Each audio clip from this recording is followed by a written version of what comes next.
Հմեկը երբևիցե չի ծառայել իր նպատակներին։ Մենք ակնհայտորեն տեսել ենք, որ հմեկը օգտագործվել է հանրային հեռուստաընկերությունը, օգտագործվել է բոլոր ժամանակներում քաղաքական նպատակահարմարության։ Բայց երբևիցե, բառացիորեն երբևիցե հակահայկական պրոյեկտներ հմեկով այսպիսի մեծ աջակցություն ու սատարում չեն եղել։ Երբեք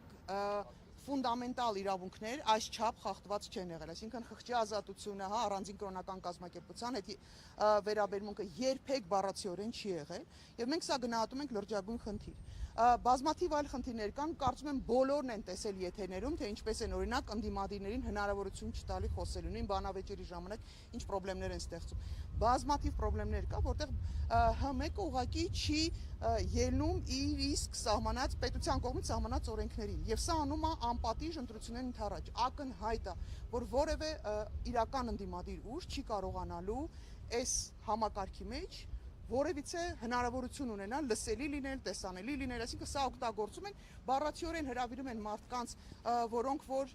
Նիկոլ Փաշինյանի մոլի երկրպագուներն են, ֆան կլուբն են, իր հակաիրավական, հակապետական թեզերը տարածողներն են, եւ այս մարդիկ հետո հայտնվում են ԿՊ-ական ցուցակների մեջ, այսինքն ամբողջ այս կոչված անկողմնակալ էքսպերտների ցուցակն էլ կա սահմանած, ու սա պետք է ինչ-որ ձևի կանխել, բնականաբար մենք չենք ավարտելու միայն դատախազության դիմելով, որտեղ մենք կարծում ենք, որ կա վստահ ենք, որ կա օրենքի խախտում, բնականաբար հույս էլ չենք կապում, որ իշխանությունները ներկայիս գործող գլխավոր դատախազը արձագանք կտա, դրական process կունենանք, պարզ է, որ սա չի լինելու, բայց ունենալ իրավական process, սկսել իրավական process, սա շատ կարևոր ենք համարում, որովհետև մենք իրավական պետության կողմնակիցներ ենք, եւ զուգահեռաբար պետք է ասեմ, որ մենք այս նույն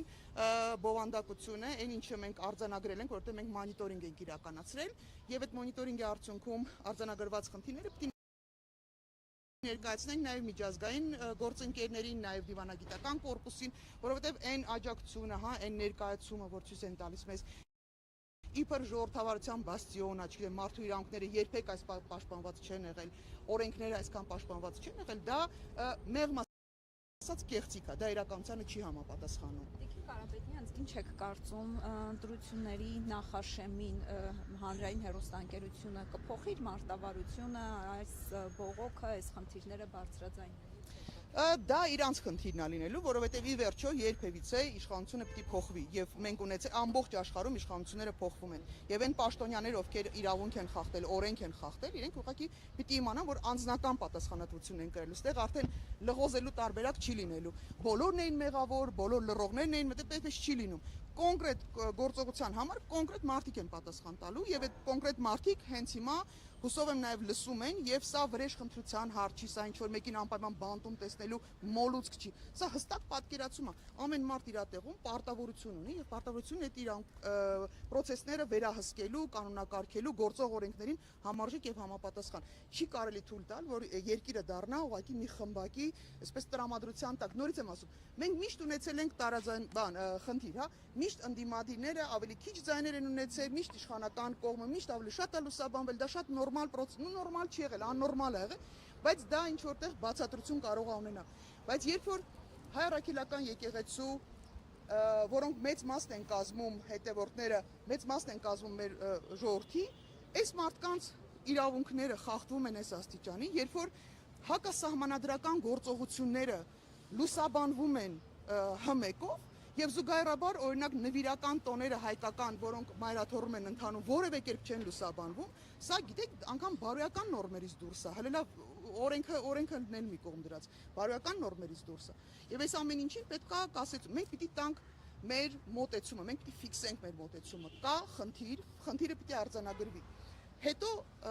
ըստ այդմ գնահատական կտրվի նաև գլխավոր դատախազի գործողություններին, հմեկի համապատասխան պատասխանատուների գործողություններին, մնացած բոլորին։ Կարապետյան, հանդիպում եք ունենալու, թե ուղղակի դիմում եք ներկայացնելու այդ առանձնապես ցանկություն չկա հանդիպելու, ավանդույթի համաձայն տուփի մեջ կփոխանցենք, որովհետև բան չկա խոսալու։ Եթե դատախազը իսկապես գլխավոր դատախազը Տիկին Վարդապետյանն իսկ ես պնդում եմ, որ ինքը ունի բավարար գիտելիքներ եւ հմտություններ հասկանալու համար թե ինչա տեղի ունենում, եթե չհասկացող լինենք, ասենք չհասկացող մարդա, ինչ եք ուզում։ Բայց նա ի վիճակի է սա գնահատելու, ճշգրիտ գնահատելու, եւ եթե միջև այս պահը չի պատկերացրել ինչու է իր գործառույթը եւ ինչ ինքը պիտի իրականացնել, հետեւաբար հանդիպելու տրամաբանություն էլ անկեղծ ասած չեմ տեսնում։ Եթերից օգտվելով եթերից ասեմ Տիկին Վարդապետյան, բազմաթիվ գործեր կան, բազմաթիվ process-ներ կան, միայն սրա մասին չի, էլի բազմաթիվ գործընկեր կազմակերպությունները, այլ կուսակցություններ դիմումներով դիմել են եւ արձագանք չի ստացել, սկսած սահմանազատումից վերջացրած տարբեր առանձին անհատների իրանքների խախտումով եւ արձագանք չեն ստացել, սա չի կարող անպատասխան մնալ ուղղակի։ Կարելի է մեկ էլ մի հատ բան ավելացնեմ։ Ինչ ասելիք ունեք իրենց նախաձեռնությամբ այդ ամեն ինչը, թե որպես պետական կառույց թելադրանքով այդ ամեն ինչը։ Գիտեք, նրանք ովքեր համաձայն չեն վարած քաղաքականության հետ, համաձայն չեն այդ հանձնարարությունները կատարելու հետ, շատ հեշտ ձև կա։ Դիմում ես գրում, դուրս ես գալի աշխատանքից։ Դա լավագույն տարբերակն է։ Վախենում ես խոսել, որովհետև մտածում ես, որ քեզ էլ քո վերաբերյալ քրեական գործեր կհարցվեն, հետապնդում կլինի։ Մի խոսի, բայց առնվազն գոնե մասնակից մի դարի են հանցանքորություններ, որոնք տեղ են ունենում հենց հիմա ամեն օրվա ռեժիմով։ Եվ սա հենց իհարկե հիբրիդային պատերազմի հենց բնորոշ մոտեցում է, որովհետև Առաջ կգա այո, կներեք, սա իրականում հիբրիդային պատերազմը մեր ժողովրդի